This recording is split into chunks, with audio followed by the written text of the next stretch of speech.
foi um caso de extrema corrupção, da qual Batseba não parece estar isenta. Parece que ela participou e sabia de tudo.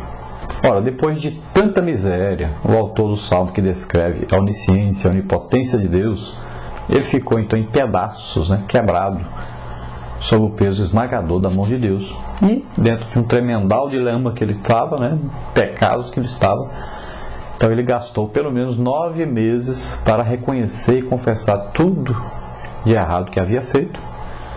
Suplicou a misericórdia de Deus na forma de perdão para o pecado e na forma de purificação para a injustiça.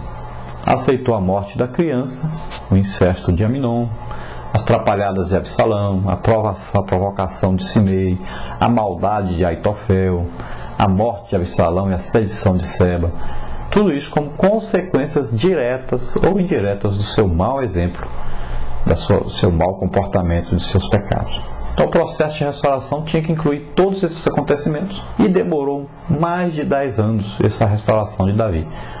Ao cabo de tudo, Davi recuperou o prestígio, a autoridade, o trono, a comunhão com Deus, a delicadeza de seu caráter, as bênçãos de Deus e a experiência de que onde abundou o pecado, superabundou a graça de Deus. O ponto mais alto da graça de Deus, porém, está na presença de Davi e Batseba na árvore genealógica de Jesus Cristo. E quem mais está presente nessa árvore genealógica de Jesus Cristo?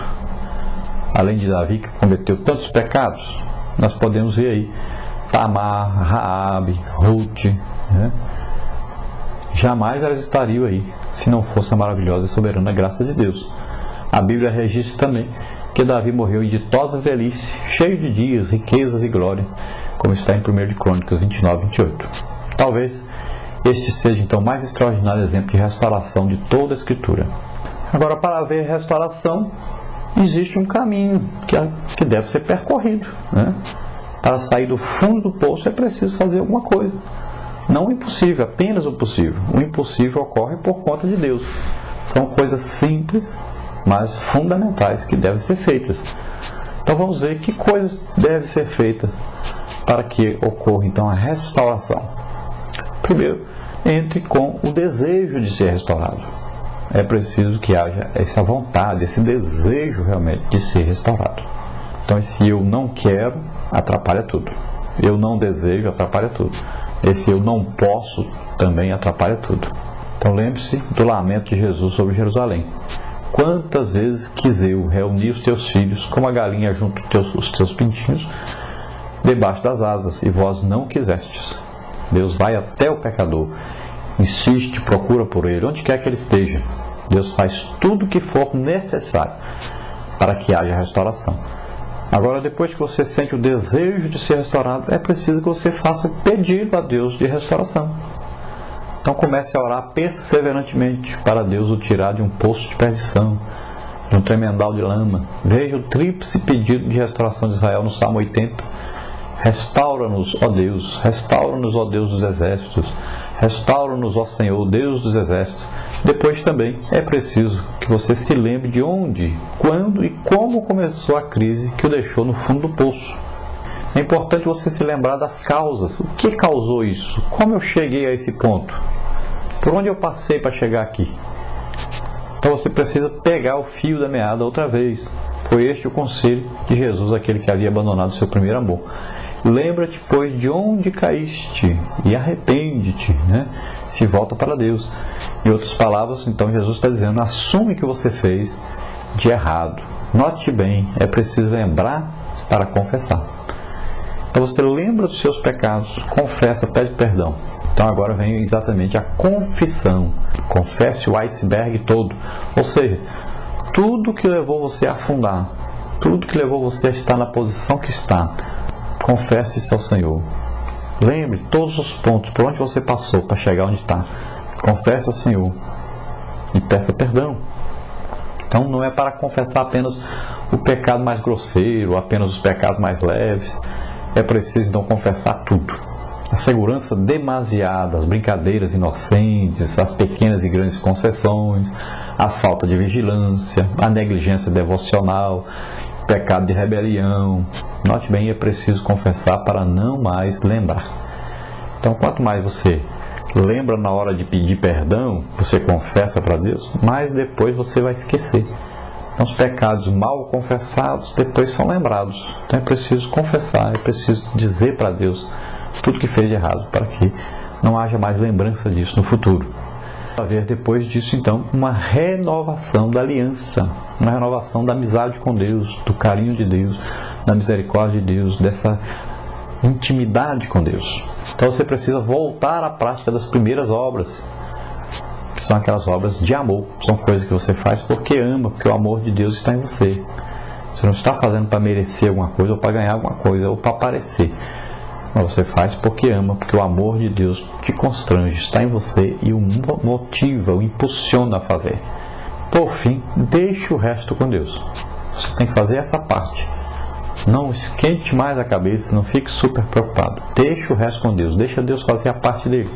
Então esse resto é o mais difícil, mas Deus o fará. Ele vai curar as suas feridas, vai curar as cicatrizes, vai consertar os traumas, vai recuperar o tempo perdido, vai acabar com os complexos, comissionar outra vez, devolver a alegria perdida e acalmar o seu coração. Fique certo disso. Entrega o teu caminho ao Senhor, confia nele e o mais ele fará. Glória a Deus. Então agora é uma entrega que você deve fazer total ao Senhor. Confia nele que ele vai resolver tudo que você estragou, ele vai consertar. Então, diante disso, Deus pode tirar do fundo um poço de perdição? Claro que pode. Pode tirar aí de um tremendal de lama, de um alçapão fechado por fora? Pode. Deus pode resolver, pode tirar você de onde quer que você esteja. Depois de cada declaração de amor de Pedro, por exemplo, que Pedro também foi restaurado, depois de haver traído Jesus 3 vezes, Jesus levou Pedro a 3 vezes também reconhecê-lo como Senhor, a se arrepender, né, para ser restaurado. É um exemplo muito grande de restauração, a restauração de Pedro. E sempre Jesus vinha então com a palavra para ele: apacenta os meus cordeiros. O que isso significa para você? Você errou, você pecou, você fez alguma coisa errada, desceu ao fundo do poço, pediu perdão, se arrependeu. Então agora, hora de restauração, é hora de novamente trabalhar para o Senhor. E Deus deseja que você volte a trabalhar para Ele. Deus não deseja que você se torne um ocioso na obra, que você fique parado vendo os outros trabalhar. Ele deseja que você trabalhe. Você tem feito sempre que necessário a humilde súplica: restaura-me, Senhor. Então faça se você não está fazendo. Sempre diga: restaura-me, Senhor. Arruma aqui o que está quebrado. Dá uma consertada que eu preciso. É preciso fazer sempre isso. Então o Salmo 50 é um exemplo interessante que você deve ler para aprender sobre esta restauração de Davi. O Salmo aí tem um título de Salmo de Davi, né? Conforme se lê no título. Esse Salmo então de confissão é atribuído a Davi, alusivo ao momento em que o profeta Natan revelou seus pecados de adultério e de homicídio. Note-se então que esse salmo foi escrito por um crente que voluntariamente pecou contra Deus e de modo tão grave que foi privado da comunhão e da presença de Deus na sua vida. Provavelmente Davi escreveu esse salmo já arrependido, após Natan declarar-lhe o perdão divino. Davi roga contritamente a plena restauração da sua salvação, a pureza, a presença de Deus, a vitalidade espiritual e a alegria.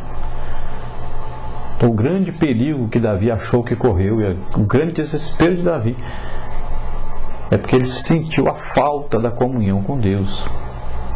E ele diz: não retire de mim o teu espírito. Eu não posso ficar sem a comunhão com o Senhor. Imagina o que Davi passou.